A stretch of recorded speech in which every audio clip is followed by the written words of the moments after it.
മഹറായി വധു ആവശ്യപ്പെടുന്ന എത്രയാണോ വധു മഹറായി ആവശ്യപ്പെടുന്നത് അത്രയും മൂല്യമുള്ള സാമ്പത്തിക മൂല്യമുള്ള വസ്തുവോ വസ്തുക്കളോ വരൻ വധുവിന് വിവാഹ സമ്മാനമായി നൽകണം. അങ്ങനെ നൽകുമ്പോൾ മാത്രമാണ് ഇസ്ലാമിൽ വിവാഹം സാധുവാകുന്നത്. ഇത് പ്രോപ്പർട്ടിയാണ്. ഇസ്ലാമിൽ വിവാഹം എന്ന് പറയുമ്പോൾ അത് പുരുഷന്റെയോ സ്ത്രീയുടെയോ ശരീരത്തിലുള്ള ഏതെങ്കിലും ഒരു വസ്തു ആ വിവാഹത്തെ സ്ഥാപിക്കുകയോ സാധൂകരിക്കുകയോ സാക്ഷാത്കരിക്കുകയോ ഒന്നും ചെയ്യുന്നില്ല. അങ്ങനെ ഏതെങ്കിലും ഒരു വസ്തു ശരീരത്തിൽ നിന്ന് മാറ്റിവെക്കുന്നത് കൊണ്ട്, ശരീരത്തിൽ നിന്ന് ഇല്ലാതാകുന്നത് കൊണ്ട്, അപ്രത്യക്ഷമാകുന്നത് കൊണ്ട് ആ വിവാഹത്തെ അത് ഒരു നിലക്കും ബാധിക്കുന്നില്ല. അങ്ങനെ നിങ്ങൾ വിവാഹമോചനം ചെയ്യുന്നുവെങ്കിൽ അവൾക്ക് സ്വർണത്തിന്റെ ഒരു കൂമ്പാരം മഹറായി നൽകിയിട്ടുണ്ടെങ്കിൽ പോലും അതിൽ നിന്നൊരു അംശം പോലും തിരിച്ചു വാങ്ങാൻ നിങ്ങൾക്ക് അവകാശമില്ല. അവരും നിങ്ങളും തമ്മിൽ അത്രയും ചേർന്നിരുന്നു, നിങ്ങൾ പരസ്പരം അങ്ങോട്ടും ഇങ്ങോട്ടും ചാഞ്ഞിരുന്നു, നിങ്ങൾ പരസ്പരം ശരീരം അനുഭവിച്ചവരാണ്. അതൊക്കെ ഉണ്ടായ ശേഷം ഈ വിവാഹബന്ധം വേർപ്പെടുന്ന സമയത്ത് ആ മഹർ തിരിച്ചെടുക്കാൻ നിങ്ങൾക്ക് നാണമില്ലേ എന്ന തരത്തിലാണ് പരിശുദ്ധ ഖുർആൻ അവിടെ ചോദിക്കുന്നത്. ഒരു ഇടവേളയ്ക്ക് ശേഷം മഹർ വീണ്ടും ചർച്ചയായിട്ട് വന്നിട്ടുണ്ട്. ഞാൻ എനിക്ക് എത്ര ആലോചിച്ചിട്ട് മനസ്സിലാവാത്തൊരു കാര്യം, ഇവർക്ക് ഇത് എന്തിന്റെ കേടാണ് എന്നാണ്. ആവശ്യത്തിലധികം മേടിച്ചു കൂട്ടിയാലും പിന്നെയും മഹർ മഹാത്മ്യം പൊക്കി പിടിച്ചാണ്ട് വരും. എന്താണ് ഇപ്പോഴത്തെ പ്രശ്നം എന്ന് ചോദിച്ചാൽ, കുറച്ചു കാലങ്ങളായിട്ട് നമ്മുടെ നാട്ടിൽ മുസ്ലിം വിവാഹങ്ങളിൽ നിക്കാഹിന് ശേഷം പ്രധാനമായിട്ടും സ്വർണ്ണാഭരണങ്ങളാണ് മഹറായിട്ട് നിശ്ചയിക്കപ്പെടുന്നത്. അപ്പം അങ്ങനെ മഹറായി നിശ്ചയിക്കപ്പെടുന്ന മാലയോ നെക്ലസോ കൂടുതലും മാലയായിട്ടാണ്, അല്ലെങ്കിൽ അങ്ങനെ എന്തെങ്കിലുമൊക്കെ കഴുത്തിലണിയുന്ന ഏതെങ്കിലും ആഭരണം. അപ്പോൾ അതിൽ ചിലപ്പോൾ ഒരു പക്ഷേ വരൻ്റെ പേര് എഴുതിയിട്ടുണ്ടാവാം, അല്ലെങ്കിൽ അവരുടെ പേരിൻ്റെ ആദ്യാക്ഷരം എഴുതിയിട്ടുണ്ടാവാം. അത്തരം മഹർ നിക്കാഹ് കഴിഞ്ഞതിന് ശേഷം വാപ്പാൻ്റെ കയ്യിലൊന്ന് കൊടുത്ത് നിക്കാഹ് ഉറപ്പിച്ച് അത് വാപ്പാൻ്റെ അടുത്ത് തിരിച്ചു മേടിച്ച് വധുവിൻ്റെ അടുത്ത് പോയി വധുവിൻ്റെ കഴുത്തിൽ അണിയിച്ചു കൊടുക്കുന്ന ഒരു പരിപാടി കുറച്ചു കാലമായിട്ട് മുസ്ലിം സമൂഹത്തിനിടയിലുണ്ട്. ഇസ്ലാമിൻ്റെ ഒരു പ്രശ്നം, അത് ഒരു തരത്തിലും മനുഷ്യൻ്റെ സാംസ്കാരികമായിട്ടുള്ള കൂടിച്ചേരലിനെ അനുവദിക്കുന്നില്ല. മുസ്ലിങ്ങൾ ഇങ്ങനെ വേറിട്ട് നിൽക്കണം, ഇസ്ലാം ഇങ്ങനെ വേറിട്ട് നിൽക്കണം. അപ്പം അവർക്ക് അവരുടേതായ സംസ്കാരവും അവരുടെ ആചാരങ്ങളും അവരുടെ ആരാധനകളും അവരുടെ വിശ്വാസവുമായിട്ട് അങ്ങനെ പോയാൽ മതിയോ? അത് പോരാ. മറ്റുള്ളതൊക്കെ മോശമാണ് എന്ന് പറയണം. നമ്മുടേത് നല്ലതാണെന്ന് പറയാനുള്ള അവരുടെ അവകാശം വകവെച്ച് കൊടുക്കുക, അത് പോരാ. മറ്റുള്ളതൊക്കെ മോശമാണ് എന്ന് പറയണം. അപ്പം അതുകൊണ്ട് ഇപ്പോൾ നമ്മുടെ നാട്ടിലെ മുസ്ലിം സമൂഹത്തിനിടയിൽ ഉണ്ടായിട്ടുള്ള ഈ ഒരു മാറ്റം, അത് അങ്ങേയറ്റം കൊടിയ ഷിർക്കിൻ്റെ അംശം കലർന്നിട്ടുള്ള സാധനമാണെന്നും അത് മുസ്ലിങ്ങൾ ഒഴിവാക്കേണ്ടതുമാണ് എന്നതാണ് മുസ്തഫ തൻവീർ എന്ന് പറയുന്ന MM അക്ബർ രണ്ടാമൻ്റെ ഒരു പ്രശ്നം. അപ്പോൾ അതിനെക്കുറിച്ചാണ് നമ്മൾ ഇന്ന് സംസാരിക്കുന്നത്. അതുമായി ബന്ധപ്പെട്ട് അദ്ദേഹം അതൊന്ന് വിശദീകരിക്കാൻ വേണ്ടിയിട്ട് അതങ്ങ് പറഞ്ഞു പോവുകയാണെങ്കിലും കുഴപ്പമുണ്ടായിരുന്നില്ല. അതിനിടയിൽ കൂടെ മഹറിൻ്റെ മാഹാത്മ്യം കൂടെ പറഞ്ഞപ്പം ഞാനതിൻ്റെ ടൈറ്റിൽ കണ്ടന്നെ ഒന്ന് ഞെട്ടി, വീഡിയോ കണ്ട് 2-3 തവണ ഞെട്ടി. എപ്പോഴും ഞെട്ടാൻ വയ്യാന്ന് വിചാരിച്ചിട്ടാണ് നമ്മളിന്ന് ആ വീഡിയോ ഒന്ന് പരിശോധിക്കാം എന്ന് വിചാരിച്ചത്. അപ്പോൾ ഒരു ഇടവേളയ്ക്ക് ശേഷം നമുക്കിത് മഹറൊക്കെ ഇസ്ലാമിലെ മഹറും ഇതൊക്കെ പറഞ്ഞ് മടുത്തതാണെങ്കിലും ഇവരിങ്ങനെ പിന്നെയും ഇത് തന്നെ പറഞ്ഞുകൊണ്ടിരിക്കുമ്പോൾ നമുക്ക് വേറെ വഴിയില്ലാത്തത് കൊണ്ട് മാത്രം ഇന്നൊരിക്കൽ കൂടി നമ്മൾ ഇസ്ലാമിലെ മഹർ സംസാരിക്കാൻ മുസ്തഫ തൻവീറിൻ്റെ വാദങ്ങൾക്കുള്ള മറുപടി എന്ന രീതിയിൽ മാത്രമാണ്, അതിനപ്പുറത്തേക്ക് കടക്കാതിരിക്കാൻ പരമാവധി ശ്രമിക്കാം. മഹറിനെ കുറിച്ച് പല രീതിയിലുള്ള തെറ്റിദ്ധാരണകൾ കേരളീയ സമൂഹത്തിൽ നിലനിൽക്കുന്നത് നമുക്ക് കാണാൻ കഴിയും. സമീപകാലത്തെ കേരളീയ മുസ്ലിം വിവാഹ പരിസരം പരിശോധിച്ചാൽ ഹിന്ദു വിവാഹ സംസ്കാരത്തിലെ താലി കെട്ടുന്ന സമ്പ്രദായവുമായി മഹറിനെ സമീകരിക്കാനുള്ള, ആ അർത്ഥത്തിൽ മഹറിനെ ചടങ്ങുവൽക്കരിക്കാനുള്ള, സ്വാംശീകരിക്കാനുള്ള ഒരു പ്രവണത രൂപപ്പെടുന്നത് വളരെ എളുപ്പത്തിൽ കണ്ടെത്താൻ കഴിയും. അതിൻ്റെ ഒരു പ്രതിഫലനമാണ് ഈ ചോദ്യത്തിൽ ഉന്നയിക്കപ്പെട്ട പ്രശ്നങ്ങളൊക്കെ എന്നാണ് ഞാൻ മനസ്സിലാക്കുന്നത്. അപ്പോൾ ഇദ്ദേഹത്തിന് ആരോ എഴുതി ചോദിച്ച ചോദ്യത്തിന് അദ്ദേഹം വീഡിയോയിലൂടെ മറുപടി പറയുകയാണ്. അപ്പോൾ സമീപകാലത്തായിട്ട് ഹിന്ദു വിവാഹ സംസ്കാരങ്ങൾ മുസ്ലിം വിവാഹ സംസ്കാരങ്ങളിലേക്ക് കലരുന്നു എന്നാണ്. നോക്കൂ, നമ്മൾ മനുഷ്യർ ഒരു സമൂഹമായിട്ട് മുന്നോട്ട് പോകുമ്പോൾ, പ്രത്യേകിച്ച് കേരളത്തിൽ അല്ലെങ്കിൽ ഇന്ത്യയിൽ ഒരു ഭൂപ്രദേശത്ത് ഒരുമിച്ച് ജീവിക്കുന്ന മനുഷ്യർക്കിടയിൽ നിരുപദ്രവകരമായിട്ടുള്ള ആഘോഷങ്ങൾ, അവരുടെ ആചാരങ്ങൾ അല്ലെങ്കിൽ അവരുടെ സംസ്കാരങ്ങൾ, ഇത്തരം പരിപാടികളിലൊക്കെ ചെറിയ കലർപ്പുണ്ടാവുന്നതും അങ്ങോട്ടും ഇങ്ങോട്ടും കൂടിച്ചേരുന്നതും അങ്ങോട്ടും ഇങ്ങോട്ടും കടമെടുക്കുന്നതിലൊക്കെ എന്താണ് ഇത്ര വലിയ പ്രശ്നം എന്ന് എനിക്ക് എത്ര ആലോചിച്ചിട്ടും മനസ്സിലായിട്ടില്ല. പക്ഷേ ഇവർക്ക് എങ്ങനെയാണെന്ന് വെച്ചാൽ, ഇവർക്ക് എല്ലാത്തിനും എതിർക്കണം. ഇവർ ഒരു 7-ാം നൂറ്റാണ്ട് 8-ാം നൂറ്റാണ്ട് വരെയൊക്കെയുള്ള പണ്ഡിതന്മാരെ അങ്ങോട്ട് എടുക്കും. അതിനു മുമ്പുള്ള പണ്ഡിതന്മാർ അപ്രൂവ് ചെയ്ത സാധനങ്ങൾ മാത്രമേ എടുക്കുള്ളൂ. അതിനിപ്പുറത്തേക്കുള്ളതൊന്നും എടുക്കാൻ പാടില്ല. കാരണം അതൊക്കെ പുതിയ ആശയങ്ങളാണ്. ഇപ്പം മുസ്ലിങ്ങൾക്കിടയിൽ ഇനിയിപ്പോൾ ഇസ്ലാമും പുറത്തുള്ളത് മാത്രമായിട്ട് എടുക്കണ്ട. മുഹമ്മദ് നബി എന്ന് പറയുന്നത് ഇസ്ലാമിലെ ഇവരുടെ പ്രധാനപ്പെട്ട ഒരു പ്രവാചകനാണ്, അല്ലെങ്കിൽ അവരുടെ ഇസ്ലാമിൻ്റെ സ്ഥാപകൻ എന്ന് നമ്മൾ പറയുമെങ്കിലും വിശ്വാസികളെ സംബന്ധിച്ച് അന്ത്യപ്രവാചകനാണ്. ലോകത്ത് ഏറ്റവും കൂടുതൽ സ്നേഹിക്കേണ്ട വ്യക്തി, സ്വന്തം മാതാവിനേക്കാളും പിതാവിനേക്കാളും മക്കളെക്കാളും ഒക്കെ ഒരു മനുഷ്യൻ സ്നേഹിക്കേണ്ട വ്യക്തിയാണ് മുഹമ്മദ് നബി എന്നാണ് വിശ്വാസം. അങ്ങനത്തെ മുഹമ്മദ് നബിയുടെ ജന്മദിനം ആഘോഷിക്കാൻ വേണ്ടിയിട്ട് വിശ്വാസികളിൽ ഒരു കൂട്ടർ തീരുമാനിച്ചാൽ ഇവർ എന്താ ചോദിക്കുക അറിയോ? മുഹമ്മദ് നബി സ്വന്തം ജന്മദിനം ആഘോഷിച്ചതിന് തെളിവ് കൊണ്ടുവരൂ, അല്ലെങ്കിൽ ഖുലഫാഉർ റാഷിദുകൾ ആഘോഷിച്ചതിന് തെളിവ് കൊണ്ടുവരൂ എന്ന് പറഞ്ഞാൽ അത്രയും കിതാബിൽ ഉണ്ടാവണം. 7-ാം നൂറ്റാണ്ടിലോ 8-ാം നൂറ്റാണ്ടിലൊക്കെ കിതാബിലുണ്ടോ എടുക്കും, ഇല്ലേ പറ്റൂല. അത് നിരുപദ്രവകരമായതായാലും കുഴപ്പമില്ല, മനുഷ്യന് നല്ലതായാലും കുഴപ്പമില്ല, മോശമായാലും കുഴപ്പമില്ല. കിതാബിലുണ്ടോ അത് മാത്രം ശരി, കിതാബിലില്ലാത്തതൊക്കെ തെറ്റ്. ഇതാണ് ഇവരുടെ രീതി. ഇപ്പം ഇതേ മൗലവിമാർ ഒരു കാലത്ത് നിങ്ങൾക്ക് ഓർമ്മയുണ്ടാവും, നിക്കാഹിന് വേണ്ടിയിട്ട് പള്ളിയിൽ ഉസ്താദുമാരെ ക്ഷണിച്ചു കഴിഞ്ഞാൽ, നിങ്ങൾ നിക്കാഹിന് കല്യാണത്തിന് ഫോട്ടോഗ്രാഫി ഉണ്ടോ, ഫോട്ടോ എടുക്കുമോ? അപ്പോൾ ആരെങ്കിലും പറയും, കുട്ടീൻ്റെ അപ്പ ദുബായിലാണ്, അപ്പോൾ നിക്കാഹ് നടക്കണമെന്ന് ഫോട്ടോ എടുക്കണം, എന്നാൽ ഞങ്ങൾ വരില്ല കേട്ടോ പള്ളിയിൽ നിന്ന്. പിന്നെ അത് കഴിഞ്ഞ് കുറേ കാലം കഴിഞ്ഞപ്പോൾ ഈ സ്റ്റിൽ ക്യാമറ വേറെ രക്ഷയൊന്നും ഇല്ലാതില്ലാണ്ട് മുന്നോട്ട് പോകില്ല എന്നായപ്പോൾ അപ്പോഴത്തേക്ക് വീഡിയോ ക്യാമറയുടെ കാലം വന്നു. അപ്പോൾ പിന്നെ ചോദ്യം, വീഡിയോ ക്യാമറ ഉണ്ടോ, എന്നാൽ മൗലവി വരില്ല, പള്ളിക്കന്ന് നിക്കാഹ് തരില്ല. ഇങ്ങനെ എല്ലാത്തിനും എതിർക്കും. പിന്നെ വിശ്വാസികൾ എന്താ വെച്ചാൽ മൗലവിമാർ ഒരു ഭാഗത്തേക്ക് ഇങ്ങനെ നിലവിളിച്ചുകൊണ്ട് പോകും, വിശ്വാസികൾ വരുന്നതൊക്കെ കയ്യിൽ നീട്ടി സ്വീകരിച്ച് അവരവരുടെ ജീവിതമായിട്ട് മുന്നോട്ട് പോകും. അപ്പോൾ വിശ്വാസികൾ ഭൂരിപക്ഷം പേരും ഫോട്ടോ എടുക്കുന്നവരും എല്ലാ വീട്ടിലും വീഡിയോ ക്യാമറ ആയപ്പോൾ മൗലവിമാർക്ക് പിന്നെ ആ ചോദ്യം പറച്ചില്ല, ആ നിബന്ധനയൊക്കെ ഒഴിവായി. ഇപ്പോൾ മൗലവിയർക്കും ഹാപ്പിയാണ്, മൗലവിയർ നിക്കാഹ് ചെല്ലുമ്പോൾ വീഡിയോ ക്യാമറ ഉണ്ടല്ലോ എന്ന് വിചാരിച്ചിട്ട് കുറച്ച് ഒരു എക്സ്ട്രാ പുട്ടി പൗഡറൊക്കെ ഇട്ടിട്ടാണ് ഇപ്പോൾ മൗലവിമാർ പോവുക. നല്ല റാഡോ വാച്ചൊക്കെ കെട്ടി നല്ല മിനിങ്ങിയിട്ട് തന്നെ പോകും. കാരണം വീഡിയോ എടുക്കുന്നുണ്ട്, വീഡിയോ എടുക്കുമ്പം നിക്കാഹ് ചെയ്തു കൊടുക്കുന്ന മൗലവിയർ നല്ല പത്രാസിലിരിക്കണ്ടേ. എന്ന് മാത്രമല്ല, ഇപ്പോൾ കംപ്ലീറ്റ് പരിപാടികൾ വീഡിയോ എടുക്കുന്നുണ്ട്, ഷൂട്ട് ചെയ്യുന്നുണ്ട്, യൂട്യൂബിൽ അപ്ലോഡ് ചെയ്യുന്നുണ്ട്, ലൈവ് പോകുന്നുണ്ട്. ഒരു കുഴപ്പം എവിടുന്ന വരുന്നതെന്ന് ആലോചിക്കണം. വീഡിയോ ക്യാമറ ഉണ്ടെങ്കിൽ നിക്കാഹ് ചെയ്ത് തരാൻ പള്ളിയിൽ നിന്ന് ആൾ വരൂലാട്ടോ എന്ന് വിശ്വാസികളെ പറഞ്ഞ് പേടിപ്പിച്ചിരുന്നിടത്തുനിന്നാണ് ഇവർ വരുന്നത്. അപ്പോൾ അവിടെ നിൽക്കട്ടെ, ഇതാണ് എല്ലാ കാര്യത്തിലും ഇവരുടെ കഥയാണ്.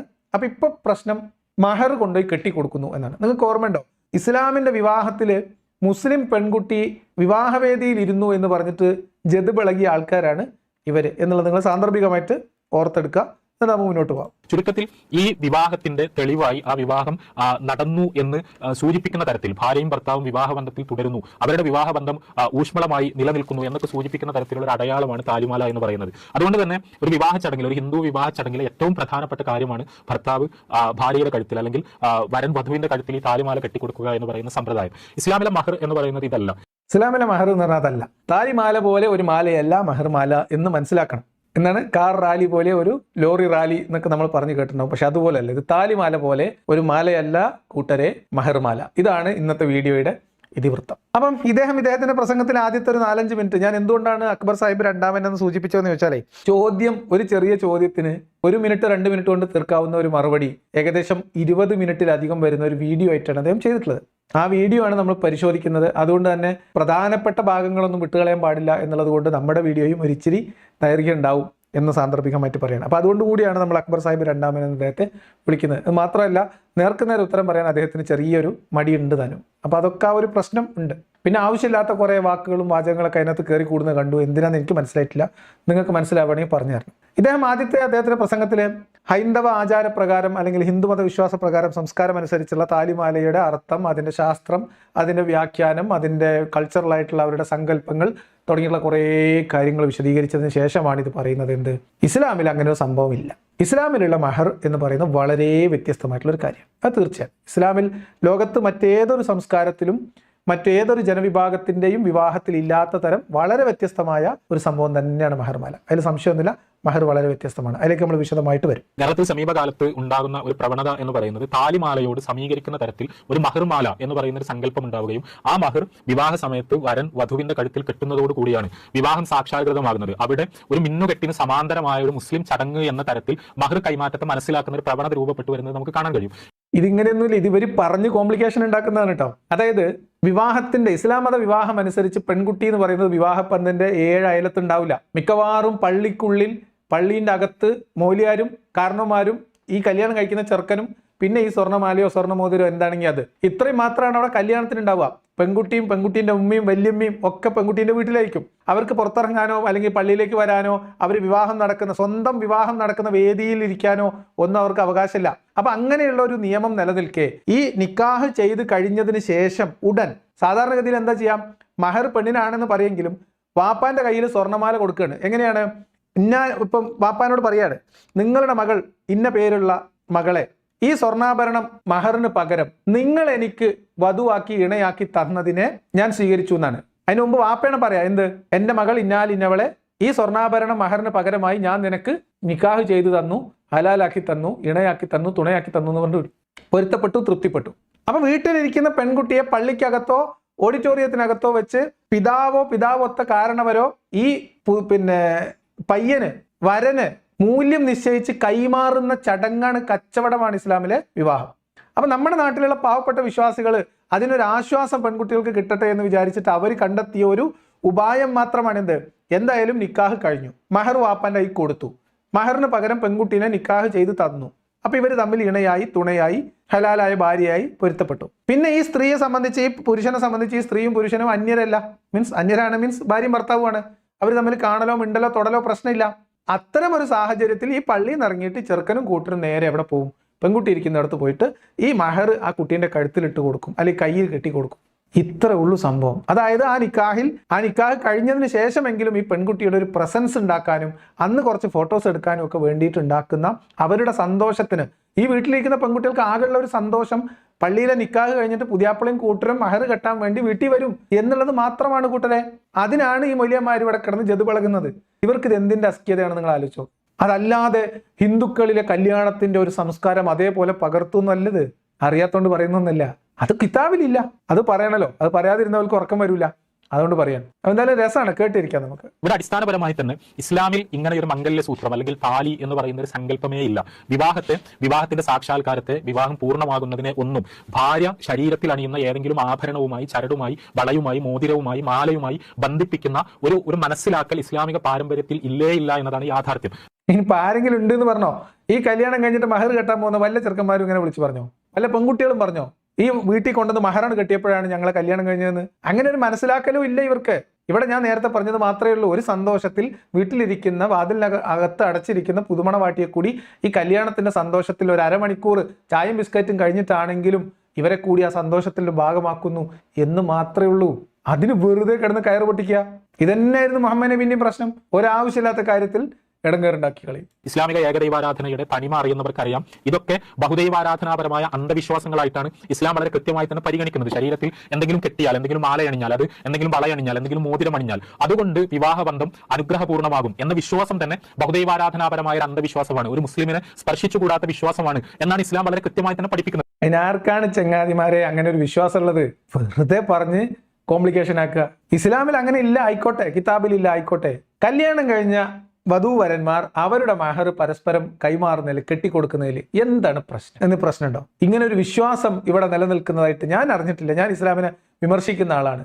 അങ്ങനെ ഒരു വിശ്വാസം വിശ്വാസികൾക്കിടയിലുള്ളതായിട്ട് എനിക്കറിയില്ല. ഈ തൻവീറിന് ആരത് പറഞ്ഞത്? കല്യാണം കഴിച്ച് മഹർ വധുവിന്റെ കഴുത്തിൽ അണിഞ്ഞാൽ അത് ബഹുദൈവാരാധനയായി പോകും പോലും. ഇസ്ലാമിൽ വിവാഹം എന്ന് പറയുമ്പോൾ അത് പുരുഷന്റെയോ സ്ത്രീയുടെയോ ശരീരത്തിലുള്ള ഏതെങ്കിലും ഒരു വസ്തു ആ വിവാഹത്തെ സ്ഥാപിക്കുകയോ സാധൂകരിക്കുകയോ സാക്ഷാത്കരിക്കുകയോ ഒന്നും ചെയ്യുന്നില്ല. അങ്ങനെ ഏതെങ്കിലും ഒരു വസ്തു ശരീരത്തിൽ നിന്ന് മാറ്റിവെക്കുന്നത് കൊണ്ട്, ശരീരത്തിൽ നിന്ന് ഇല്ലാതാകുന്നത് കൊണ്ട്, അപ്രത്യക്ഷമാകുന്നത് കൊണ്ട് ആ വിവാഹത്തെ അത് ഒരു നിലക്കും ബാധിക്കുന്നില്ല. തൻവീർ ഇത്തരം കാര്യങ്ങൾ ശ്രദ്ധിക്കുമ്പോൾ, സംസാരിക്കുമ്പോൾ കുറച്ചുകൂടി ശ്രദ്ധിക്കണം. സ്ത്രീയും പുരുഷനും തമ്മിലുള്ള വിവാഹത്തിൽ സ്ത്രീയുടെയും പുരുഷന്റെയും ശരീരത്തിലുള്ള അവയവങ്ങൾ, വസ്തുക്കൾ വളരെ പ്രധാനമാണ് ഇസ്ലാമിൽ. ഓക്കെ, നിങ്ങൾ പുറത്തുനിന്ന് കെട്ടുന്ന താലി, മാല, വള അത് മാത്രമാണ് പറയുന്നതെങ്കിൽ അത് വ്യക്തമായിട്ട് പറയണം. അതല്ലാതെ സ്ത്രീയുടെയും പുരുഷന്റെയും ശരീരത്തിലുള്ള ഏതെങ്കിലും ഒരു വസ്തു, ഒരു അവയവം, ഇതൊന്നായിട്ട് ഇസ്ലാമിലെ വിവാഹത്തിന് ബന്ധമില്ലാന്നൊക്കെ നിങ്ങൾ പറഞ്ഞു പോയാൽ വലിയ പുലിവാലാണ്. പിന്നെ നമ്മൾ ഫത്തുൽ മുഈൻ എടുക്കേണ്ടി വരും, ഉംദ എടുക്കേണ്ടി വരും. അപ്പം നിങ്ങളത് എടുക്കൂല. നിങ്ങൾ ഈ മുജാഹിദ്, ജമാഅത്ത് ഇസ്ലാമിക്കാർ ഫത്തുൽ സുന്നയൊന്നും, ഇതൊന്നും എടുക്കില്ല, ഫത്തുൽ മുഈൻ ഒന്നും എടുക്കൂല. അപ്പം നമ്മൾ ഫിഖ്ഹ് സുന്ന എടുക്കേണ്ടി വരും. വലിയ പുലിവാലാണ്. എന്തായാലും ഇസ്ലാമിലെ മഹറിനെ കുറിച്ച് തൻവീർ വിശദമായി പറയുന്നിടത്ത് വെച്ച് നമുക്ക് അതിനെക്കുറിച്ച് സംസാരിക്കാം. പക്ഷേ സ്ത്രീയുടെ ശരീരത്തിന്റെ അവയവത്തിന്റെ, പുരുഷന്റെ ശരീരം, അവയവം ഇതൊക്കെ പ്രധാനമാണ്. വിവാഹം അസാധുവാകാൻ പോലും പര്യാപ്തമായ പ്രശ്നങ്ങൾ ശാരീരികമായി അവയവങ്ങളുമായി ബന്ധപ്പെട്ടൊക്കെയുള്ള കാര്യങ്ങൾ, നിബന്ധനകൾ ഇസ്ലാമിലുണ്ട്. ഇല്ല എന്നൊന്നും പറഞ്ഞു പോകരുത്. ഇസ്ലാമിലെ മഹർ എന്ന് പറയുന്നത് വളരെ വ്യത്യസ്തമായ ഒരു കാര്യമാണ്. മഹർ എന്ന് പറയുന്നത് വിവാഹം സാധുവാകണമെങ്കിൽ വിവാഹ സമയത്ത് ആ വിവാഹ കരാറിന്റെ ഭാഗമായി തന്നെ വധുവിനുള്ള വിവാഹ സമ്മാനമായി വരൻ എന്തെങ്കിലും സാമ്പത്തിക മൂല്യം നൽകണം എന്നതാണ് ഇസ്ലാമിലെ മഹർ എന്ന് പറയുന്ന നിർദ്ദേശത്തിന്റെ അകക്കാമ്പ്. അതെ, അകക്കാമ്പ് എന്ന് പറഞ്ഞാൽ അതാണ്. വിവാഹം കഴിക്കുന്നതിന് പകരമായി എന്തെങ്കിലും ഒരു മൂല്യം ഉള്ള വസ്തു, അതെന്തോ ആവാം. അതിന് ചില ഉദാഹരണങ്ങളൂടി പറയാം. നോക്കൂ, രണ്ട് വ്യക്തികൾ തമ്മിലുള്ള വിവാഹത്തിനകത്ത് പണം ഒരു ഉപാധിയായി വരുന്നത്, അല്ലെങ്കിൽ പണം ഒരു വിനിമയോപാധിയായി വരുന്നത്, അതിനെ കച്ചവടം എന്നല്ലേ നമ്മൾ പറയാം, അല്ലേ? അതിനെയാണോ വിവാഹം എന്ന് പറയാ? അത് ഉടമ്പടിയാണോ? കേവലം അല്ല, കച്ചവടമാണ്. ഞാൻ നേരത്തെ പറഞ്ഞോ കച്ചവടത്തിന്റെ രീതി. ഈ സാമ്പത്തിക മൂല്യം എന്ന് പറയുമ്പോൾ അത് എന്തുമാകാം. അവിടെ അത് മാല നൽകുന്നതോ മോതിരം നൽകുന്നതോ വള നൽകുന്നതോ ഒന്നും ഇസ്ലാമികമായി തെറ്റായ ഒരു കാര്യമല്ല. പരിശുദ്ധ ഖുർആനിലെ വചനങ്ങൾ പരിശോധിച്ചാൽ തന്നെ മഹറായി സ്വർണ്ണം നൽകുന്നതിനെ കുറിച്ച്, ഹദീസുകൾ പരിശോധിച്ചാൽ വെള്ളി നൽകുന്നതിനെ കുറിച്ച് ഒക്കെ നമുക്ക് കാണാൻ കഴിയും. അവിടെ ആഭരണങ്ങൾ മഹറായി നൽകാൻ പാടില്ല എന്നല്ല ഞാൻ പറയുന്നത്. ആഭരണങ്ങൾ സാധുവായ മഹറല്ല എന്നല്ല ഞാൻ സൂചിപ്പിക്കുന്നത്. മറിച്ച് ആഭരണങ്ങൾ കൊടുക്കാൻ കുഴപ്പമൊന്നുമില്ല. പക്ഷേ അത് ഏതെങ്കിലും തരത്തിലുള്ള വിവാഹ ആചാരമായോ ആ രീതിയിലുള്ള സങ്കല്പമായിട്ടൊന്നും അതിനെടുക്കരുത്. നിങ്ങൾ തമ്മിലുള്ള ആത്മബന്ധത്തിന്റെ അടയാളമായിട്ട് എങ്ങനെയൊന്നും എടുക്കരുത്. ഇസ്ലാമിലെ മഹർ എന്ന് പറഞ്ഞാൽ കച്ചവടത്തിന് ഉറപ്പിക്കുന്ന വില, മൂല്യം. സ്ത്രീയുടെ ശരീരം പുരുഷന് കൈമാറുന്നതിന് പകരമായി പുരുഷൻ ചെലവഴിക്കുന്ന ധനമാണ് മഹർ. അത് ആഭരണമായിട്ട് കൊടുക്കുന്നതിൽ കുഴപ്പമൊന്നുമില്ല, പക്ഷെ അതിനങ്ങനെ തന്നെ മനസ്സിലാക്കണം എന്നാണ് പറയുന്നത്. മഹറായി വധു ആവശ്യപ്പെടുന്ന എത്രയാണോ വധു മഹറായി ആവശ്യപ്പെടുന്നത് അത്രയും മൂല്യമുള്ള സാമ്പത്തിക മൂല്യമുള്ള വസ്തുവോ വസ്തുക്കളോ വരൻ വധുവിന് വിവാഹ സമ്മാനമായി നൽകണം. അങ്ങനെ നൽകുമ്പോൾ മാത്രമാണ് ഇസ്ലാമിൽ വിവാഹം സാധുവാകുന്നത്. ഇത് പ്രോപ്പർട്ടിയാണ്, അതല്ലാതെ കല്യാണത്തിന്റെ ഏതെങ്കിലും അർത്ഥത്തിൽ ശരീരത്തിൽ കൊണ്ടു നടക്കേണ്ട ഒരു ആ കല്യാണത്തിന്റെ തെളിവായി വിവാഹം നിലനിൽക്കുന്നതിന്റെ സൂചകമായി ശരീരത്തിൽ കൊണ്ടു നടക്കേണ്ട എന്തെങ്കിലും ഒരു കാര്യമല്ല. ഇതൊരു സിമ്പൽ അല്ല, ഇതൊരു പ്രോപ്പർട്ടിയാണ്. മഹർ ഒരു പ്രോപ്പർട്ടിയാണെന്നാണ് പറയുന്നത്. ഇനി ഞാൻ അതിലേക്ക് കടന്നു പറഞ്ഞ് വികാരം വ്രണപ്പെടുത്തുന്നില്ല. സംഗതി ഇതൊരു കച്ചവടമാണ്. സ്ത്രീ ഒരു പ്രോപ്പർട്ടി ആയിട്ടാണ് ഖുർആൻ എണ്ണിയിട്ടുള്ളത്, ഒരു വിഭവമായിട്ടാണ് ഖുർആൻ എണ്ണിയിട്ടുള്ളത്. അപ്പൊ അങ്ങനെ ഒരു വിഭവം കൈക്കലാക്കാൻ വേണ്ടി പുരുഷൻ ചെലവഴിക്കുന്ന ധനം, വിവാഹ ജീവിതത്തിൽ സ്ത്രീക്ക് പുരുഷനേക്കാൾ അല്ലെങ്കിൽ പുരുഷന് സ്ത്രീയേക്കാൾ കുറച്ചധികം പദവി കൊടുത്തിട്ടുള്ളതിന്റെ കാരണം ഖുർആൻ പറയുന്നത് അവൻ സ്വന്തം ധനത്തിൽ നിന്ന് ചെലവഴിച്ചത് കൊണ്ടുകൂടിയാണ്. കൈകാര്യകർത്തൃത്വം, തലാഖിന്റെ അവകാശം, ഇത് കംപ്ലീറ്റും പുരുഷന്റെ അവകാശമാണ്. എന്തുകൊണ്ടാണ്? പുരുഷൻ തൻ്റെ കയ്യിലിരിക്കുന്ന ധനം, പ്രോപ്പർട്ടി കൊടുത്ത് സ്വന്തമാക്കിയ വിഭവമാണ് സ്ത്രീ. അങ്ങനെയാണ് അത് പറയേണ്ടത്, അങ്ങനെ തന്നെയാണ്. അതല്ലാതെ ഇതൊരു എന്താ പറയുക മംഗല്യസൂത്രം, ഒരു ചിഹ്നം, ഒരു സിമ്പൽ, അടയാളം, ഇങ്ങനെ മഹറിനെ നിങ്ങൾ വില കൊടുത്ത് കാണരുത്. സ്ത്രീ ശരീരത്തിന് പകരമായി പുരുഷനോട് വില പറഞ്ഞുറപ്പിച്ച ധനമാണ് മഹർ. അങ്ങനെ തന്നെ പറയണം എന്ന് തൻവീറിന് ഭയങ്കര നിർബന്ധം. എന്നാ പിന്നെ അങ്ങനെ തന്നെ പറഞ്ഞു പഠിക്ക്. കുറച്ചുകൂടി സ്പെസിഫിക് ആയിട്ട് ഫത്വൽ മുഈനിലും ഉംദയിലും ഒക്കെ എഴുതി വെച്ചിട്ടുണ്ട് സ്ത്രീ ശരീരത്തിന് എന്ന്. അങ്ങനെ മൊത്തത്തിലല്ല, പുരുഷന് സ്ത്രീ ശരീരത്തിൽ ഒരു ആവശ്യമുണ്ട്.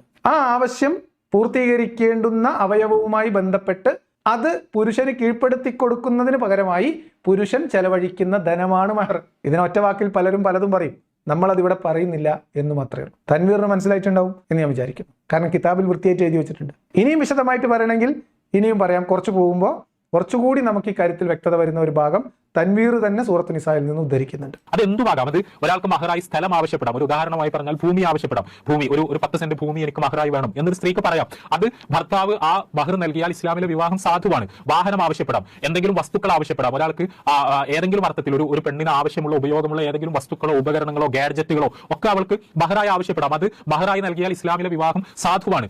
ബാർട്ടർ സംവിധാനം വരെ ഹലാലാണ്, മഹറായിട്ട് എടുക്കാം. എന്ന് പറഞ്ഞാൽ സാമ്പത്തിക മൂല്യമുള്ള, വിനിമയ മൂല്യമുള്ള ഒരു വസ്തുവായിട്ടാണ് മഹറിനെ ഇസ്ലാം പരിഗണിക്കുന്നത്. അത് ഞാൻ നേരത്തെ പറഞ്ഞ വസ്തു കച്ചവടം, പ്രോപ്പർട്ടിയാണ്. പ്രോപ്പർട്ടി കൊടുത്ത്, ഞാനത് പറയാൻ ആഗ്രഹിക്കുന്നില്ല, ഖുർആന്റെ ഭാഷയിൽ പറഞ്ഞാൽ ഒരു ഉപഭോഗ വസ്തു വാങ്ങുന്നു. ഇത്രയാണ് അതിനെ നമ്മൾ മനസ്സിലാക്കേണ്ടത്. ഇതേപോലെ ആഭരണങ്ങൾ ആവശ്യപ്പെടാം, പണം ആവശ്യപ്പെടാം. എനിക്ക് ഇത്ര പണം വേണം, അത് 1 ലക്ഷം രൂപ വേണം, 2 ലക്ഷം രൂപ വേണം എന്ന് മഹറായി ആവശ്യപ്പെടാം. അങ്ങനെ അത് മഹറായി വരൻ വധുവിന് നൽകുന്നതോടുകൂടിയാണ് ആ വിവാഹം സാക്ഷാത്കൃതമാകുന്നത്. എന്താണ് ഇസ്ലാമിന്റെ കഥ? എന്തപ്പോ ഈ പറഞ്ഞതിന്റെ അർത്ഥം? ഞാൻ നേരത്തെ പറഞ്ഞ സ്ത്രീ ശരീരം പുരുഷനെ കീഴ്പ്പെടുത്തി കൊടുക്കുന്നതിന് പകരമായി സ്ത്രീക്ക് എന്തും ആവശ്യപ്പെടാം, പണം ആവശ്യപ്പെടാം. നമ്മുടെ നാട്ടിലൊക്കെ പണ്ട് പറയുന്നത് കേട്ടിട്ടുണ്ട്, ചുരിദാർ മഹറായിട്ട് കൊടുക്കുന്ന ഇടപാടിനെ കുറിച്ച്. നല്ല ചുരിദാർ.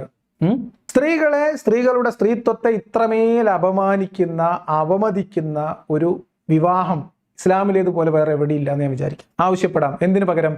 ശരീരം പുരുഷന്റെ സുഖാസ്വാദനത്തിന് വിട്ടു നൽകുന്നതിന് സൗകര്യം ഒരുക്കി കൊടുക്കുന്നതിന് പകരമായി പണം ആവശ്യപ്പെടാം. അങ്ങനെ ആവശ്യപ്പെടുന്ന പണം കിട്ടിയാൽ അവിടെ നിക്കാഹ് സാധുവായി. പിന്നെ നിക്കാഹിന്റെ വചനം ഉത്തരവാദിത്തപ്പെടുത്ത ആൾ കയ്യിൽ ഏൽപ്പിച്ചു കൊടുക്കണം. എന്തതിന്റെ പേര്? ഇതിന്റെ പേരാ വിവാഹം. ഞാനൊന്നും പറയുന്നില്ല. ഇതല്ലെങ്കിൽ പണം കൊടുത്ത് വാങ്ങേണ്ട ഒരു സർവീസ്, ഒരു വധുവിനെ സംബന്ധിച്ചിടത്തോളം അവൾ പണം ചെലവഴിച്ച് സ്വായത്തമാക്കേണ്ട ഒരു സർവീസ് അവൾക്ക് നൽകിക്കൊണ്ട് അങ്ങനെ മഹർ നൽകാം. അത് അവളുടെ ചോയ്സ് ആണ്, അവളുടെ ഇഷ്ടമാണ്. അതായത് പണം കൊടുത്ത് സ്ത്രീക്ക് ലഭ്യമാക്കാവുന്ന ഒരു സേവനം. ഉദാഹരണത്തിന് 2 കൊല്ലം വീട്ടിലെ കാർ ഓടിക്കണം എന്ന നിബന്ധനയിൽ അത് മഹറായി സ്വീകരിച്ചുകൊണ്ട് സ്ത്രീക്ക് വേണമെങ്കിൽ കല്യാണം കഴിക്കാം. കാരണം വീട്ടിലൊരു ഡ്രൈവറെ നിർത്തിയാൽ കൂലി ശമ്പളം കൊടുക്കണം. അപ്പൊ 2 കൊല്ലത്തെ ഡ്രൈവറുടെ ശമ്പളം നിശ്ചയിച്ച് 2 കൊല്ലം ഇവർക്ക് വേണ്ടി വണ്ടി ഓടിച്ച് കൊടുക്കണം, ഡ്രൈവർ പണിയെടുക്കണം. അത് മഹറായി നിശ്ചയിക്കാം. കാരണം പണം നൽകി സ്വായത്തമാക്കാവുന്ന ഒരു സേവനം. അല്ലെങ്കിൽ വീടിന് ചുറ്റുമുള്ള തോട്ടം നനച്ച് വൃത്തിയാക്കി തോട്ടം പരിപാലിക്കണം, കുഴപ്പമില്ല.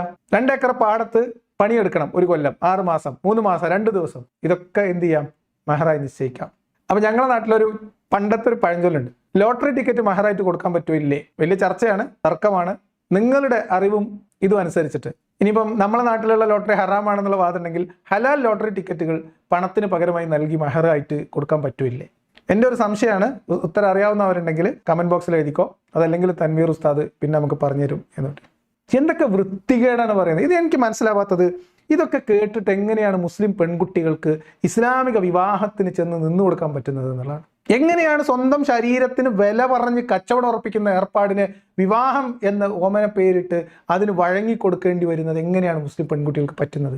മുസ്ലിം പെൺകുട്ടികൾ ആത്മാഭിമാനം ഉണ്ടെങ്കിൽ നിലപാടെടുക്കണം. മഹർ എന്ന് പറയുന്ന ഈ ഏർപ്പാട് അവസാനിപ്പിക്കണം. ഇവര് പറയല്ലോ വിവാഹം എന്ന് പറഞ്ഞാൽ കരാറാണ്, ശക്തമായ ഉടമ്പടിയാണെന്ന്. ഒരു ഉടമ്പടിയും സ്ത്രീയും പുരുഷനും തമ്മിലുള്ള ഇസ്ലാമിലെ വിവാഹത്തിൽ ഇല്ല.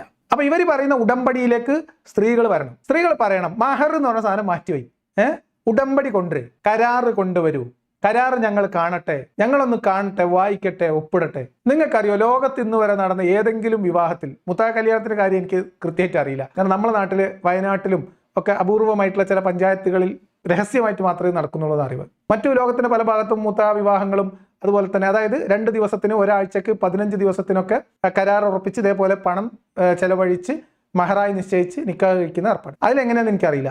സാധാരണ നമ്മുടെ നാട്ടിലുള്ള ഏതെങ്കിലും, ഇപ്പം ഈ വീഡിയോ കണ്ടുകൊണ്ടിരിക്കുന്ന മുസ്ലിം പെൺകുട്ടികളോട് ചോദിക്കുകയാണ്, സ്ത്രീകളോട് ചോദിക്കുകയാണ്, പെങ്ങന്മാരോട്, ഉമ്മമാരോട് ചോദിക്കുകയാണ്, ഇസ്ലാമിലെ വിവാഹം ശക്തമായ ഒരു ഉടമ്പടിയാണ് എന്ന് പറയുന്നു. നിങ്ങൾ ആരെങ്കിലും ആ ഉടമ്പടി കണ്ടിട്ടുണ്ടോ? നിങ്ങളുടെ വിവാഹത്തിന്റെ ഉടമ്പടി നിങ്ങൾ കണ്ടിട്ടുണ്ടോ? നിങ്ങൾ അതിൽ ഒപ്പിട്ടിട്ടുണ്ടോ?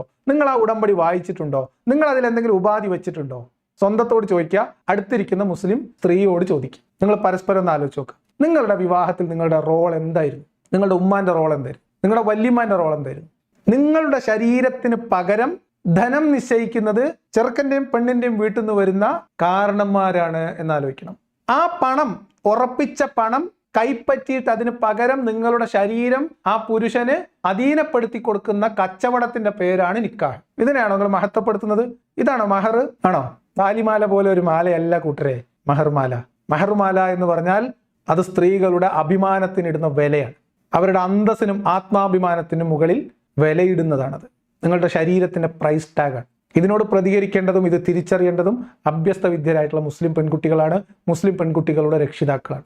നിങ്ങളുടെ പെൺകുട്ടികളുടെ ശരീരത്തിന് വില നിശ്ചയിക്കുന്ന ഏർപ്പാട് അവസാനിപ്പിക്കണം എന്ന് ഞാൻ പറയാം. നിങ്ങളുടെ വിശ്വാസവും അള്ളയും പഠിച്ചവനും ഖുറാനൊക്കെ വേറെ, അതിനെക്കുറിച്ചല്ല ഞാൻ പറയുന്നത്. എന്നിട്ട് ഇവരിങ്ങനെ പാട്ടുപാടും, കല്യാണ ചന്തയിലെ മാടല്ല പെണ്ണ്, എന്താണ്, എന്ത് ചന്തയിലാണ്? പൊള്ളാച്ചി ചന്തയിലെ മാടല്ല പെണ്ണ്, വില ചൊല്ലി വിൽക്കുവതും വാങ്ങുവതും ശരിയല്ല. അത് സ്ത്രീധനത്തിനെതിരെയുള്ള പാട്ടാ. മഹറിനെതിരെ എന്താ നിങ്ങൾക്ക് പാട്ട് എഴുതാൻ പറ്റാത്തത്? മഹറിന്റെ മഹത്വം. ഭൂമി മഹറായി നൽകിയ ഒരാൾ എങ്ങനെയാണ് മഹർ കെട്ടിക്കൊടുക്കുന്നത്, അല്ലെങ്കിൽ പണം മഹറായി നൽകുന്ന ഒരാൾ എങ്ങനെയാണ് മഹർ കെട്ടിക്കൊടുക്കുന്നത്? ഇതൊന്നും അല്ലെങ്കിൽ സ്വർണ്ണ നാണയങ്ങളോ വെള്ളി നാണയങ്ങളോ ഒക്കെ റസൂലുള്ളാഹി സ്വല്ലല്ലാഹു അലൈഹി വസല്ലമയുടെ കാലത്ത് മഹറായി നൽകുന്ന ഒരാൾ അതെങ്ങനെയാണ് ശരീരത്തിൽ കെട്ടിക്കൊടുക്കാൻ പോകുന്നത്? ഏതെങ്കിലും അർത്ഥത്തിൽ ഉള്ള സേവനങ്ങൾ മഹറായി നൽകുന്നവർ എങ്ങനെയാണ് അത് ശരീരത്തിൽ കെട്ടിക്കൊടുക്കാൻ പോകുന്നത്? ഇത് സാധ്യമല്ല എന്നതാണ് യാഥാർത്ഥ്യം. അതുകൊണ്ടാണ് മഹർമാല കെട്ടരുതേ എന്ന് ഉസ്താദ് പറഞ്ഞു കേട്ടോ. എന്ത്? കാരണം ഇസ്ലാമിന് മൂല്യമുള്ള ഒരു വസ്തുവായ മതി. അത് ചിലപ്പോൾ ഒരു ജോഡി ചെരുപ്പായിരിക്കാം, നല്ല വില കൂടിയ ചെരുപ്പാണെങ്കിൽ എങ്ങനെയാണ് അത് കെട്ടിക്കൊടുക്കുക എന്നാണ് ഇപ്പൊ തൻവീറിന്റെ ചോദ്യം. അല്ലെങ്കിൽ 2 ഏക്കർ നിലം, പറമ്പ്, പാടം, അല്ലെങ്കിൽ 6 പോത്തുംകുട്ടി, ഇതൊക്കെ എങ്ങനെയാണ് കഴുത്തിൽ നിങ്ങൾ കെട്ടിത്തൂക്കും? ലോജിക്ക് നിങ്ങൾ മനസ്സിലാക്കണം. ആ ലോജിക്ക് വെച്ചിട്ടാണ് പറയുന്നത് ഇങ്ങനെ താലിമാല കൊണ്ടുപോയി കെട്ടിക്കൊടുക്കുന്ന ഏർപ്പാടൊക്കെ അവസാനിപ്പിക്കണം, അതൊന്നും ഇസ്ലാമികമല്ല. Logic correct. അതൊക്കെ മഹറായി നൽകുന്നത് പോലെ തന്നെയാണ് യഥാർത്ഥത്തിൽ സ്വർണ്ണാഭരണങ്ങളും മഹറായി നൽകുന്നത്. അവിടെ വിവാഹം കഴിഞ്ഞ ഒരു ഭാര്യയും ഭർത്താവും തമ്മിൽ ഒരാൾ മറ്റൊരാളുടെ ശരീരത്തിൽ ഒരു മാല കെട്ടിക്കൊടുക്കുന്നതോ വളയിട്ട് കൊടുക്കുന്നതോ മോതിരം അണിയിക്കുന്നതോ ഒന്നും ഇസ്ലാമികമായി നിഷിദ്ധമായ ഒരു കാര്യമല്ല. പക്ഷേ അതാണ് മഹർ എന്ന ധാരണയോടുകൂടി ഈ ഹിന്ദു താലി സമ്പ്രദായം എന്ന പരികല്പന മുസ്ലിം സമുദായത്തിനുള്ളിലേക്ക് കടന്നു വന്ന് ആ ഒരു ഫിലോസഫി നമ്മളെ സ്വാധീനിച്ചുകൊണ്ട് അത്തരം ആചാരങ്ങൾ രൂപപ്പെടുന്നത് തീർച്ചയായും അനിസ്ലാമികമാണ് എന്ന് സൂചിപ്പിക്കാതിരിക്കാൻ ഒരു നിർവാഹമില്ല.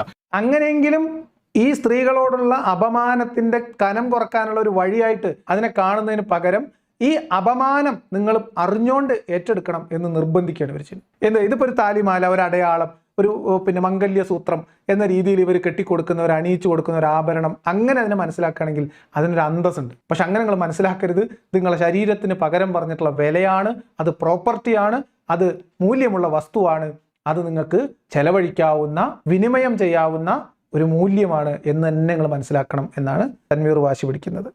ഇസ്ലാമിന്റെ കഥ നമ്മളൊന്നും വിചാരിച്ചിട്ട് കയ്യിൽ നിൽക്കൂല, അത് കയ്യൊന്ന് പോകും. കാരണം ഇതുപോലത്തെ 4 തൻവീർമാരുണ്ടെങ്കിൽ സംഗതി പെൺകുട്ടികൾ ഇസ്ലാമിലെ ഫത്വയും പഠിക്കും. ഇനി സ്വർണ്ണാഭരണങ്ങളാണ് മഹറായി നൽകുന്നത്, അത് മാലയാണ് എന്ന് തന്നെ നമ്മൾ കരുതുക.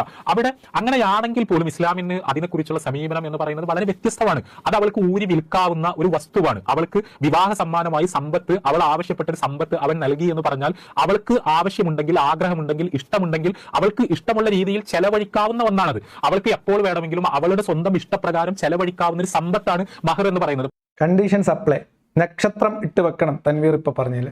രണ്ട് കാര്യങ്ങൾ നേരത്തെ പറഞ്ഞ സ്ത്രീ ശരീരത്തിന് പകരമായി കൈപ്പറ്റിയ വിലയാണ് എന്ന് ഒന്നുകൂടി ഊട്ടിയുറപ്പിക്കുകയാണ് ഈ വാദത്തിലൂടെ. ഇനി അതൊന്നുകൂടി ഊട്ടിയുറപ്പിക്കാൻ വേണ്ടി ഇതിന് മുകളിൽ വീണ്ടും തെളിവ് വെക്കുകയാണ് തൻവീർ. ഒരു സ്ത്രീക്ക് നിക്കാഹ് കഴിഞ്ഞു, മഹർ കയ്യിൽ കിട്ടി. 1,00,000 രൂപയായിരുന്നു മഹർ പറഞ്ഞിരുന്നത്. നിക്കാഹ് കഴിഞ്ഞു, 1,00,000 രൂപ പെണ്ണിന്റെ കയ്യിൽ കിട്ടി, മഹറായി കിട്ടി. അത്രയും വരെ ആയി നിൽക്കുകയാണ് കേട്ടോ. അപ്പോൾ മുതൽ ഈ സ്ത്രീക്ക് ഈ മഹർ അവൾക്ക് ഇഷ്ടമുള്ള പോലെ ചെലവഴിക്കാം എന്നാണോ തൻവീർ പറയുന്നത്? തെറ്റ്, ഇസ്ലാമികമായി തെറ്റ്. നിക്കാഹ് പറഞ്ഞുറപ്പിച്ചു, മഹർ നിശ്ചയിച്ചു. നിക്കാഹ് കഴിയുന്നതോടുകൂടി സ്ത്രീക്ക് കൈവരുന്ന മഹർ നിശ്ചയിച്ച മഹറിന്റെ പകുതി മാത്രമാണ്. അതെന്തുകൊണ്ടാണെന്നല്ലേ പറഞ്ഞുതരാം. തൻവീർ ബാക്കി കൂടി തെളിവ് പറയട്ടെ. പരിശുദ്ധ ഖുർആൻ വളരെ കർക്കശമായി പുരുഷന്മാരോട് പറയുന്നത്, നിങ്ങളുടെ കൂടെ ഒരുമിച്ച് ജീവിച്ച ഭാര്യയെ നിങ്ങൾ വിവാഹമോചനം ചെയ്യുന്നു എന്ന് കരുതുക. നിങ്ങൾ മറ്റൊരാളെ വിവാഹം കഴിക്കാൻ ആഗ്രഹിക്കുന്നു, ഈ ഭാര്യയുമായി മുന്നോട്ട് പോകാൻ നിങ്ങൾ ആഗ്രഹിക്കുന്നില്ല, നിങ്ങൾ വിവാഹബന്ധം വേർപ്പെടുത്തുന്നു, അവളെ വിവാഹമോചനം ചെയ്യുന്നു. അങ്ങനെ നിങ്ങൾ വിവാഹമോചനം ചെയ്യുന്നുവെങ്കിൽ അവൾക്ക് സ്വർണത്തിന്റെ ഒരു കൂമ്പാരം മഹറായി നൽകിയിട്ടുണ്ടെങ്കിൽ പോലും അതിൽ നിന്നൊരു അംശം പോലും തിരിച്ചു വാങ്ങാൻ നിങ്ങൾക്ക് അവകാശമില്ല, തിരിച്ചെടുക്കാൻ അവകാശമില്ല. അവൾ വിവാഹമോചിതയായി അവൾ നിങ്ങളുടെ ജീവിതത്തിൽ നിന്ന് പടിയിറങ്ങി പോകുന്ന സമയത്ത് ആ മഹർ മുഴുവൻ അവളുടേതാണ്. അത് പൂർണ്ണമായി അവളുടെ കയ്യിൽ തന്നെയാകണം. അതുമായിട്ടാണ് അവൾ തിരിച്ചു പോകേണ്ടത് എന്ന് പരിശുദ്ധ ഖുർആൻ വളരെ കൃത്യമായി സൂചിപ്പിക്കുന്നുണ്ട്. Conditions apply. വീണ്ടും എവിടത്തേക്കാണ്? സ്ത്രീ ശരീരത്തിലെ ഒരു പർട്ടിക്കുലർ അവയവം പുരുഷൻ ഉപയോഗപ്പെടുത്തുന്നതിന് പകരമായി നിശ്ചയിക്കുന്ന വിലയാണ് മഹർ എന്നതിന്റെ അടിവരയിടുന്ന തെളിവാണ് ഇപ്പം തൻവീർ ഇവിടെ പറഞ്ഞത്. എന്താണ് ഈ പറഞ്ഞതിന്റെ അർത്ഥം? നിങ്ങൾ നിക്കാഹ് കഴിഞ്ഞിട്ട് വിവാഹമോചനത്തിലേക്ക് പോയാൽ അതിനൊന്നും തിരിച്ചു വാങ്ങരുതെന്ന അങ്ങനെ ഒരു നിയമം ഇസ്ലാമിലില്ല. എപ്പോഴാണ് നിബന്ധനയാവുന്നത്? ഞാൻ പറഞ്ഞു, നിക്കാഹ് കഴിഞ്ഞു, നിശ്ചയിച്ചുറപ്പിച്ച മഹർ നിക്കാഹിന്റെ സമയത്ത് സമർപ്പിച്ചു, പെൺകുട്ടി കൈപ്പറ്റി. ഇത്രയും ആയി നിൽക്കുന്ന സമയത്ത് ഇതിന്റെ 50% പെൺകുട്ടിക്ക് സ്വന്തം, 50% സ്ത്രീക്ക് സ്വന്തം. അത് നമ്മൾ ഈ കോൻ ബനേഗ ക്രോർപതിയിൽ ഇങ്ങനെ ചോദ്യം ചോദിച്ച് ഉത്തരം പറഞ്ഞു പോകുമ്പോൾ ചില സ്റ്റേജിലെത്തുമ്പോൾ ചില സേഫ് പോയിന്റുകൾ ഉണ്ടാവും. തോറ്റാലും അത്ര വരെ കിട്ടും എന്ന രീതിയിൽ. എന്നതുപോലെ നിക്കാഹിലൂടെ സ്ത്രീക്ക് കൈവരുന്ന സമ്പത്ത് അല്ലെങ്കിൽ മഹറിന്റെ അംശം 50%. ബാക്കി 50% സ്ത്രീയുടേതായി മാറണമെങ്കിൽ ഒരു നിബന്ധന കൂടിയുണ്ട്. അതെന്താണ് എന്ന് തൻവീർ ന്യായീകരിക്കുന്നതിന്റെ ഇടയിലൂടെ പുറത്തു ചാടുന്നത് നമുക്കൊന്ന് കേൾക്കാം. എന്നിട്ട് അവിടെ പരിശുദ്ധ ഖുർആൻ ചോദിക്കുന്ന കാര്യം, നിങ്ങൾക്ക് എങ്ങനെയാണ് ഇത്ര വലിയ അധർമ്മം പ്രവർത്തിക്കാൻ കഴിയുന്നത്? എങ്ങനെയാണ് ഇത്ര വലിയ പാപം സ്വന്തം ജീവിതത്തിലേക്ക് കൊണ്ടുവരാൻ കഴിയുന്നത്? അവരും നിങ്ങളും തമ്മിൽ അത്രയും ചേർന്നിരുന്നു, നിങ്ങൾ പരസ്പരം അങ്ങോട്ടും ഇങ്ങോട്ടും ചാഞ്ഞിരുന്നു, നിങ്ങൾ പരസ്പരം ശരീരം അനുഭവിച്ചവരാണ്, അവളും നിങ്ങളും തമ്മിൽ ശക്തമായ ഒരു കരാറുണ്ടായിരുന്നു. അതൊക്കെ ഉണ്ടായ ശേഷം ഈ വിവാഹബന്ധം വേർപ്പെടുന്ന സമയത്ത് ആ മഹർ തിരിച്ചെടുക്കാൻ നിങ്ങൾക്ക് നാണമില്ലേ എന്ന തരത്തിലാണ് പരിശുദ്ധ ഖുർആൻ അവിടെ ചോദിക്കുന്നത്. അത് വളരെ ഗൗരവതരമായ ഒരു കുറ്റകൃത്യമാണ്, ഒരു പാപകർമ്മമാണ്. അത് അവളുടെ അവകാശമാണ്, അവളുടെ സ്വത്താണ്. അതിൽ നിന്നൊന്നും വിവാഹമോചനം നടക്കുകയാണ് ആണെങ്കിൽ പോലും നിങ്ങൾ തിരിച്ചെടുക്കരുത് എന്ന് പരിശുദ്ധ ഖുർആൻ സൂചിപ്പിക്കുന്നുണ്ട്. ഇതിൽ ഈ പറഞ്ഞതിനകത്ത് ആകെ ഒറ്റ പോയിന്റേ ഉള്ളൂ, നിങ്ങൾ പരസ്പരം ശരീരം അനുഭവിച്ചവരാണ്. ആ നിബന്ധന വന്നെങ്കിൽ മാത്രമേ ഉള്ളൂ അള്ളാഹ് ചോദിച്ച നാണക്കേട് ബാധകം. അതല്ലെങ്കിൽ അള്ളാഹിന്റെ നിയമം അനുസരിച്ച് പകുതി തിരിച്ചു വാങ്ങാം. അതായത് ഇടപാട് ഉറപ്പിച്ചു, കച്ചവടം കഴിഞ്ഞു, പക്ഷേ അതിന്റെ അതിന്റെ എന്താ പറയാ, അത് ഉപയോഗപ്പെടുത്തിയിട്ടില്ല, ആ സൗകര്യം ഉപയോഗപ്പെടുത്തിയിട്ടില്ല എങ്കിൽ പകുതി മഹർ സ്ത്രീക്കുള്ളതാണ്. ആ സൗകര്യം, നിബന്ധന അത് ഉപയോഗപ്പെടുത്തിയിട്ടുണ്ടെങ്കിൽ അത് മഹർ പൂർണ്ണമായും സ്ത്രീക്കുള്ളതാണ്. ഇതാണ് കണക്ക്. ഇത് എങ്ങനെ തൻവീർ മറച്ചു വെച്ചൊരു കാര്യമില്ല, ഖുർആനിൽ തന്നെ തെളിവുണ്ട് കൃത്യം. ഇതെന്തിന്റെ തെളിവാണ്? സ്ത്രീ ശരീരത്തെ പുരുഷന് സുഖാസ്വാദനത്തിന് സൗകര്യപ്പെടുത്തി കൊടുക്കുന്നതിന് പകരം കൊടുക്കുന്ന വിലയുടെ പേരാണ് മഹർ എന്നതിന്റെ ഒന്നാം തരം തെളിവാണ്. വിവാഹമോചനത്തിന്റെ സമയത്ത് മഹർ എത്ര കിട്ടും എന്ന്, വിവാഹമോചന സമയത്ത് ഇവർ തമ്മിൽ ശാരീരിക ബന്ധത്തിൽ ഏർപ്പെട്ടിട്ടുണ്ടോ എന്നുള്ളതാണ് പരിശോധന. അതാണ് ചോദ്യം. അങ്ങനെ ഉണ്ട് എങ്കിൽ മഹർ പൂർണ്ണമായിട്ട് സ്ത്രീക്കുള്ളതാണ്. പിന്നെ അതിൽ ചോദിക്കുന്നത് വൃത്തികേടാണ്. വില പറഞ്ഞുറപ്പിച്ചു, നിങ്ങൾ ആവശ്യം പൂർത്തീകരിച്ചു കഴിഞ്ഞിട്ട് പിന്നെ പൈസ തിരിച്ചു ചോദിക്കുന്നത് 2ാം നമ്പറാണ്. അത് ഏർപ്പാട് സുഖമില്ലാത്ത ഏർപ്പാടാണ്. ഇത്രേ ഖുർആൻ പറഞ്ഞിട്ടുള്ളൂ. അതിന്റെ അപ്പുറത്തേക്ക് ഭീകരത തൻവീർ ആയത്തിന് കൊടുക്കേണ്ടതില്ല. അതെന്തിന്റെ തെളിവാണ്? നമ്മൾ നേരത്തെ പറഞ്ഞതിന്റെ തെളിവാണ്. സ്ത്രീ ശരീരത്തിന് വില പറഞ്ഞു വിൽക്കുന്ന ഇടപാടാണ് ഇസ്ലാമിലെ നിക്കാഹ് മഹർ എന്നതിന്റെ തെളിവ്. അല്ലാതെ അത് മഹറിന്റെ മഹാത്മ്യം വിളിച്ചോന്ന ആയത്തല്ല. തൻവീർ അനവസരത്തിൽ ആയത്ത് ഓതിയിട്ട് ഇസ്ലാമിനെ ഇക്കോലത്തിൽ തുണി ഉരിഞ്ഞു നിർത്താൻ ഇടവരുത്തരുത് എന്നാണ് തൻവീറിനോട് പറയാനുള്ളത്. ഇസ്ലാമിക നിയമത്തിൽ, കർമ്മശാസ്ത്രത്തിൽ ഇത്തരം അനുശാസനങ്ങളെ ഇസ്ലാമിന്റെ ഉള്ളിൽ നിന്ന് തന്നെ മനസ്സിലാക്കുകയും ഇസ്ലാമികേതരമായ സംസ്കാരങ്ങളുടെ ഒരു സ്വാധീനത്തിന്റെ വെളിച്ചത്തിൽ അവയെ വായിച്ച് തെറ്റായ അർത്ഥങ്ങൾ അവർക്ക് ആരോപിക്കാതിരിക്കുകയുമാണ് യഥാർത്ഥത്തിൽ നമ്മൾ ചെയ്യേണ്ടത്. അതല്ല നിങ്ങൾ യഥാർത്ഥത്തിൽ ചെയ്യേണ്ടത്. ഇസ്ലാമിൽ ഇങ്ങനത്തെ വൃത്തികേടൊക്കെ ഉണ്ടെന്ന് മനസ്സിലാക്കുകയും അത് യൂട്യൂബിൽ വീഡിയോ ചെയ്ത് നാട്ടുകാർ അറിയിക്കാതിരിക്കാനുള്ള ശ്രദ്ധയാണ് തൻവീറിനെ പോലെയുള്ള ആൾക്കാർക്ക് സാമാന്യ ബോധം ഉണ്ടെങ്കിൽ ചെയ്യേണ്ടത്. അല്ലെങ്കിൽ ഞങ്ങളൊക്കെ ഇവിടെ ജീവനോടെ ഉണ്ട് എന്ന ഒരു മിനിമം ഓർമ്മയെങ്കിലും നിങ്ങൾക്ക് വേണം. അതാണ് ഈ കാര്യത്തിൽ പറയാനുള്ളത്. തൻവീറിനോടും തൻവീറിനെ പോലെയുള്ളവരോട് പറയാനുള്ളത്, ഇനിയും ഈ മഹറും പൊക്കി പിടിച്ചാണ്ട് ദയവ് ചെയ്ത് വരരുത്. എൻ്റെ പുസ്തകങ്ങളൊക്കെ ഷെൽഫിലാണ്, എടുത്തിട്ട് കുറെ ദിവസമായി. ഫത്വൽ മൊയ്നും മുമ്പൊക്കെ തൊട്ട് നോക്കിയിട്ടില്ല കുറെ ആയിട്ട്. ഫിഖ് സുന്നി അവിടെ ഇരിക്കുന്നുണ്ട്.